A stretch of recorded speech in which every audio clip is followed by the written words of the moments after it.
국힘에서 결국 이제 대선 후보가 결정이 됐죠. 네, 국힘에서 대선 후보가 결정이 됐고, 네. 이제 국힘 후보 뭐 결정보다도 지금 이제 온통 이번 대선에 일단 관심은 너무 이 서초동 대법원발 이 그렇죠. 쇼크가 네. 너무 커서 지금 오늘 뭐 국힘당 이 김문수 후보의 선출이 뭐 크게 눈에 들어오지도 않으셨을 것 같아요. 그러니까요. 네. 근데 어쨌든 김문수가 한동훈을 꺾고 국힘당 최종 후보로 선출이 됐습니다. 네. 저희는 지난번 이제 2차 경선 결과 끝났을 때 김문수가 무난히 낙승을 할 것 같다라고 예측을 했었는데 그 당시에 이제 그 국힘당 내부에서 돌던 정보에 따르면 김문수가 46, 한동훈이 한 30 이렇게 나왔었잖아요. 네네. 네, 한 16% 포인트 차이가 차로. 나는 거로 됐는데 지금 이제 최종 결과는 56.54 대 네. 43.47%. 그러니까 약 한 13% 정도 차이가 났네요. 네네. 그러니까 한동훈이 이제 3차 경선에서는 조금 지지율 격차를 조금 좁히긴 했는데 네. 결국은 당원들이 불었고. 그냥. 네. 그리고 결국 당원 투표에서 차이가 크게 났죠. 차이가 크게 났죠. 이게 네. 결국 배신자 프레임을 극복하지 못한 거죠. 네네, 극복을 하지 못한 겁니다. 네. 네, 그리고 사실 한동훈은 글쎄요, 이제 본인은 저 43%라고 얘기하는 부분들이 저는 이제 당내에서 비주류로 충분히 이제 투쟁하는데 어느 정도는 의미 있는 이제 득표율을 좀 기록했다고도 볼 수 있거든요. 네네. 국힘당 내의 야당으로 야당 세력으로.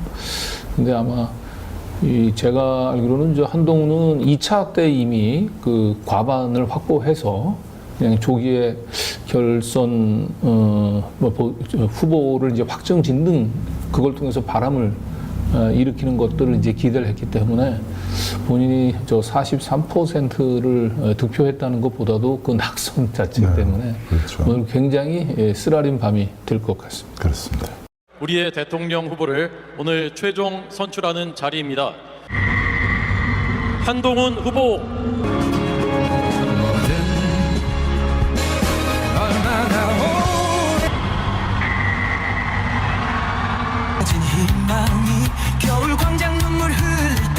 대통령 후보자 김문수 후보자님께 회원들께 인사드리겠습니다. 인사!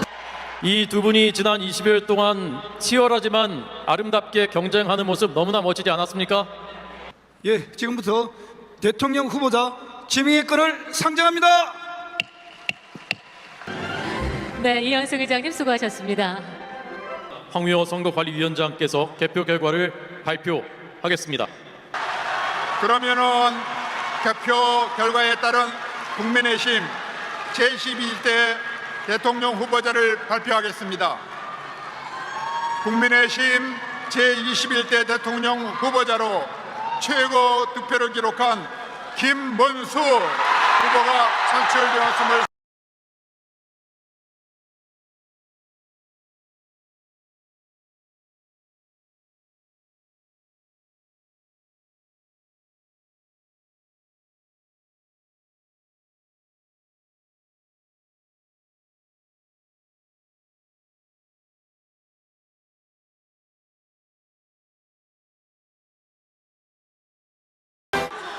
존경하는 국민 여러분, 당원 동지 여러분, 기필코 이번 대선에서 승리하겠다는 각오로 오늘 우리는 모였습니다.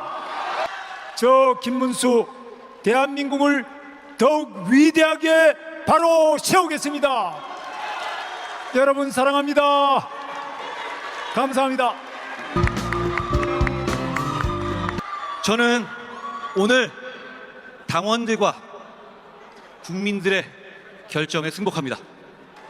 저의 여정은 오늘 여기서 끝나지만 우리의 김문수 후보가 이 대한민국이 위험한 나라가 되는 것을 막아주실 것을 부탁드립니다. 저도 뒤에서 응원하겠습니다.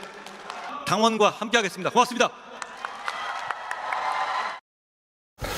네, 일단 뭐 전당대회 뭐 결과가 발표되고 난 뒤에 이제 나름대로는 뭐 그 당내 그 당열 단합 당의 이제 승리 대선 승리를 위해서 함께 하겠다라고 얘기를 하긴 했습니다만 제가 볼 때는 뭐 쉽지 않아 보입니다. 네. 물론 이제 그 김문수가 아니고 만약에 한동훈이 그 후보로 확정이 됐다고 얘기한다면은 이제 국힘당은 굉장히 심각한 더 분란의 위기에 휩싸였을 가능성이 높아요. 그렇죠. 네. 그러니까 이 한동훈은 도무지 이제 당 대표나 당의 대선 후보로 인정하지 못하는 이제 그 다수의 의원들이 있잖아요. 네.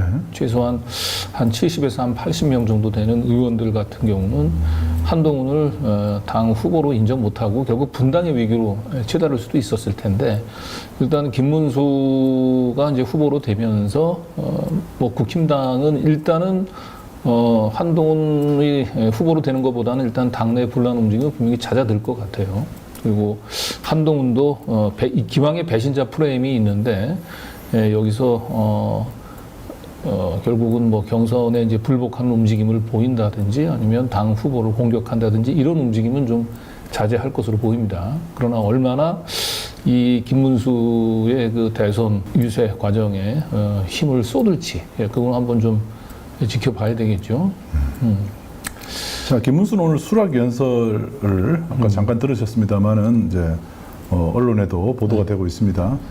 뭐 이재명 집권을 막기 위한 이런 반 이재명 타령을 했어요. 뿐만 아니고 역대 어느 나라에서도 사실은 저런 특정인을 반대하는 그런 캐치프레이즈를 내세워서는 승리한 적이 없다고 합니다. 네, 그렇죠. 네, 심지어는 이제 우리가 생각해 보면 그 박근혜가 그 대선 그렇죠. 후보로 나왔을 때도 민주노동입니다. 이정희 네. 후보가 나서 본인은 이제 박근혜가 대통령 되는 것을 막으려고 나왔다. 그 이런 얘기에서 얘기를 했습니다만 결국은 공감을 네. 많이 얻지는 못했죠. 그러니까 결국은 계속 이재명이 절대적인 강자임을 사실상 그 프레임을 더욱 강화하는 결과가 나올 겁니다. 그러니까 그래도 이 국힘당 바로 직전까지 여당의 후보가 자신의 집권 비전을 미래 비전을 그냥 이재명에 반대하기 위한 것이라고 얘기를 한다면 참 좀 없어 보이죠. 아니 지금 저 국힘이 여당이라고 얘기를 한다면 야당의 그 대표 후보를 야당이 마치 여당인 것처럼 그런 모습을 보이고 있어요. 그렇습니다. 자, 우리 오늘 이제 사실 좀 기대는 했어요. 우린 나름대로 좀 왜냐면 한동훈 관련돼서 보도할 게 좀 많기 때문에 한동훈이 좀 선전해 주길 바랬는데 한동훈은 아주 쓸쓸한 뒷모습을 보였습니다. 네. 그러게요. 우리가 좀 한동훈 캐비넷을 많이 준비해서 한동훈이 나오면 참 우리가 꺼낼 자료들이 많았는데 일단 저희들은 김문수와 한덕수 두 후보를 이제 검증하는 데 좀 주력해야 될 것 같아요. 그러니까요. 네. 네. 그 청담동 술자리 관련해서도 우리가 조작 수사 그리고 본인이 스스로 이 청담동 술자리 체험 이 세상에 나왔을 때 본인이 직을 걸겠다고 했단 말이에요. 법무장관뿐만 아니고 앞으로 자기가 정치를 염두에 둔 뭐 여러 가지 정치에서 얻을 이런 자리까지 전부 다 걸겠다. 이렇게 이제 얘기를 했어서 이제 바로 그 말에 따른 심판을 하고 싶었는데 일단 스스로 경선에서 이제 탈락하면서 이제 완전히 한동훈은 이제 무관의 자리로 다시 돌아갔습니다. 그렇습니다. 네. 그리고 아마 당내 당원들 투표에서는 이제 61대 38이더라고요. 그동안 이제 한동훈이 그 총선 패배 이후에 당 대표 선거 나가서 61%인가요? 그 60%가 넘는 득표율 얻은 걸 굉장히 큰 자랑으로 얘기를 했었거든요. 근데 이번에는 정확하게 거꾸로 김문수가 이제 61%를 얻고 한동훈은 38%. 그렇습니다. 그래서 한동훈은 사실상 이 배신자 프레임에서 헤어나오기는 좀 어려워 보입니다. 그래서 국힘당에서 당권을 쥔다든지 뭐 이런 부분들에 있어서도 좀 역부족으로 보이긴 합니다. 자, 그런데 한동훈은 아까 짧게 이제 들어보셨지만 수락 연설 이제 짧게 들으셨는데 핵심적인 내용을 이제 보도가 좀 됐어요.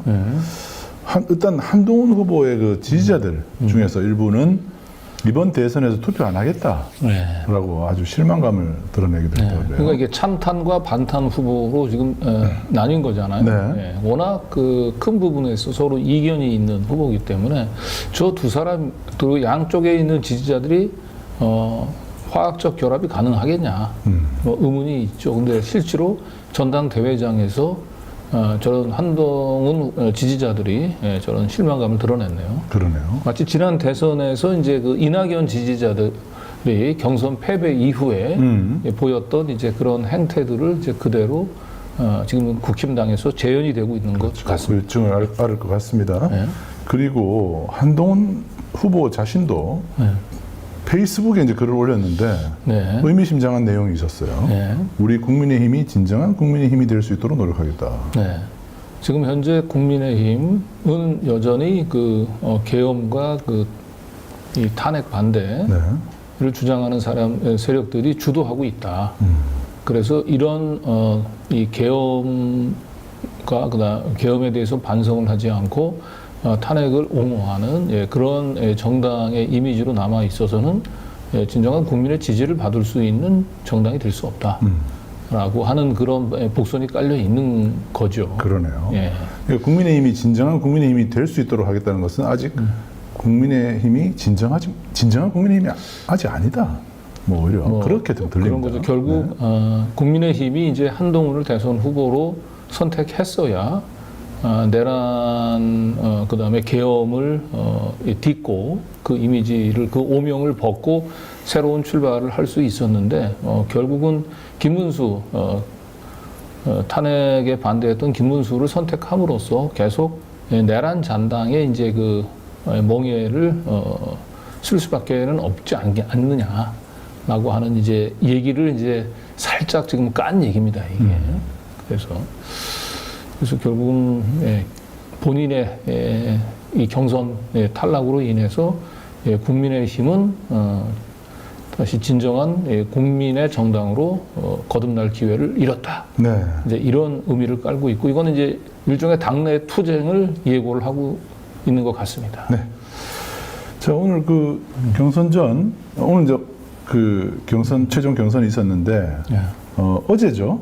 어제 마지막 유세가 있었습니다. 한동훈 그 경선 마지막 유세에 이제 뉴탐사 취재진이 함께 했는데요.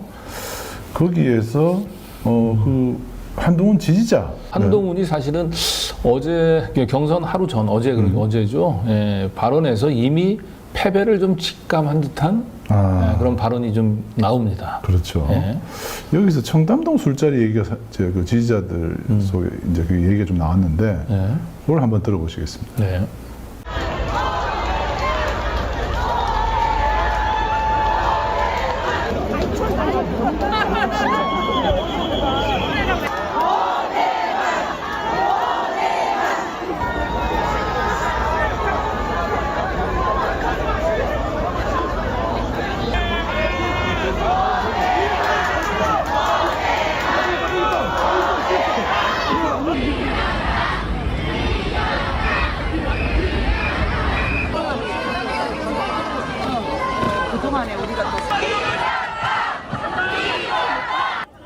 여러분 고맙습니다.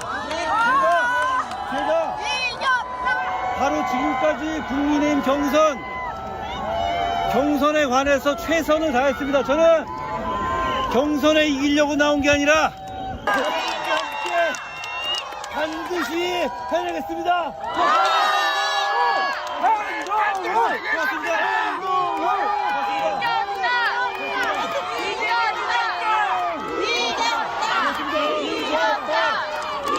근데 몇 년 전에 윤석열 대통령 되고 한동훈이랑 그 김앤장 변호사들 청담동 술자리 사건 그거 혹시 들어보셨어요? 그거요 허위라고 그래갖고 지금 다 저기 했잖아요. 그때 한동훈이 직을 걸겠다고 막 그렇죠. 한동훈이 만약에 지금 그것이 이 한동훈이 있었으면 한동훈이 지금 나오지를 못하죠.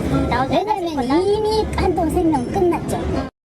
근데 아까 한동훈 그 자기가 경선에서 이기려고 나온 것이 아니다.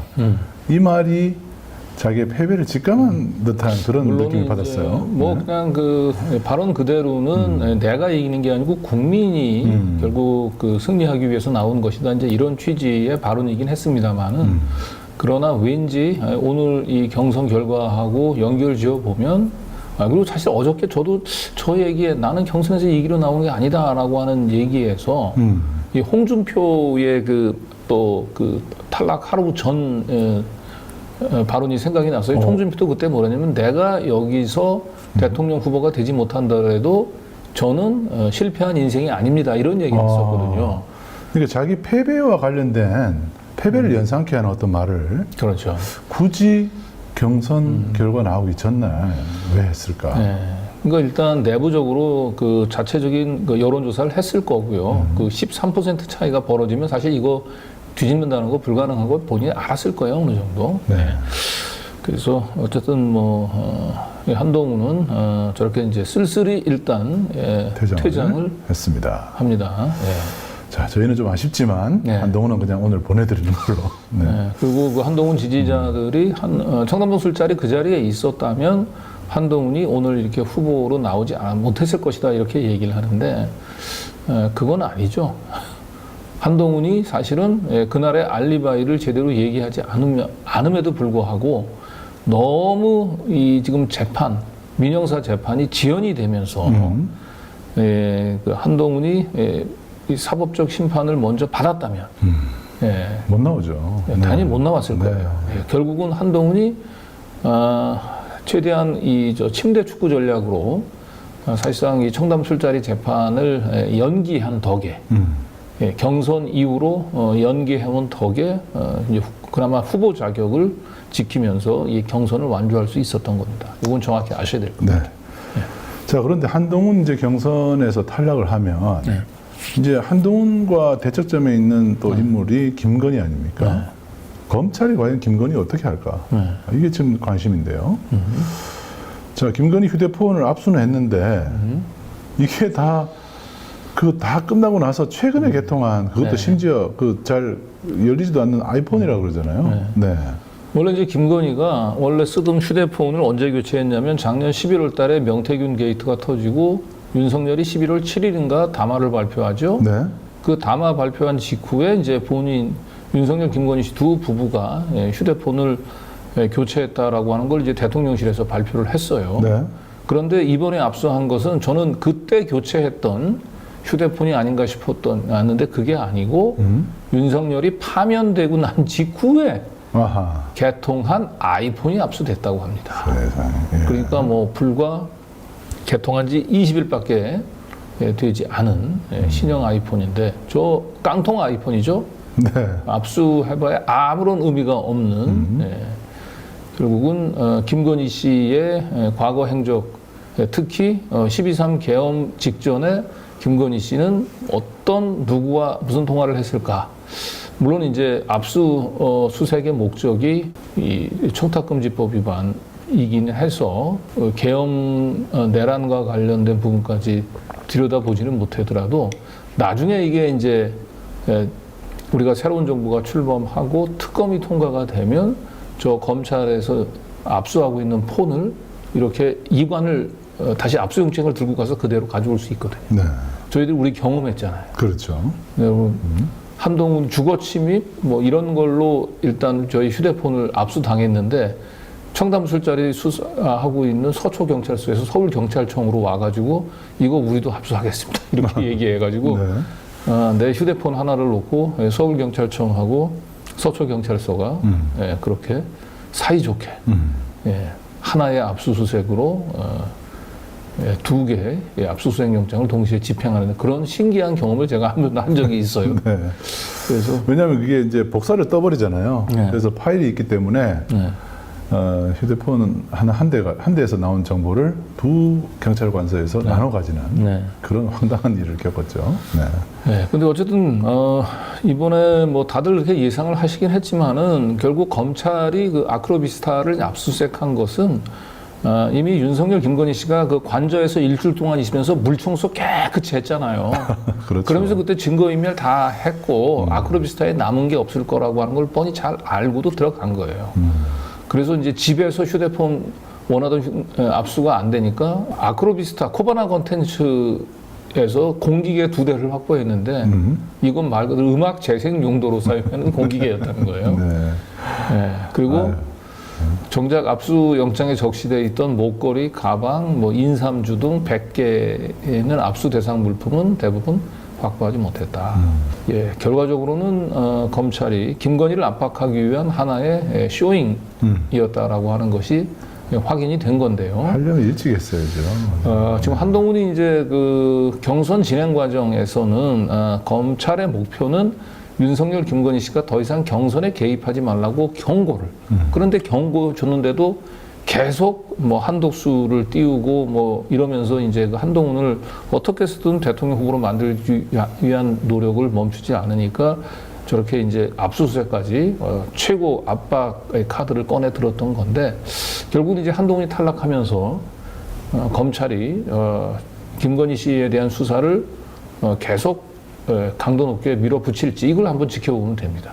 그러면 검찰이 진짜 수사의 목적이 윤석열, 김건희를 진짜 이제 제대로 사법 처리하려고 하는 건지 아니면 경선에 개입하지 말기 위해서 겁을 주려고 경고용이었는지는 이제 곧 확인이 될 겁니다. 그런데 제가 볼 때는 수사의 속도를 그렇게 높이지 않을 거예요.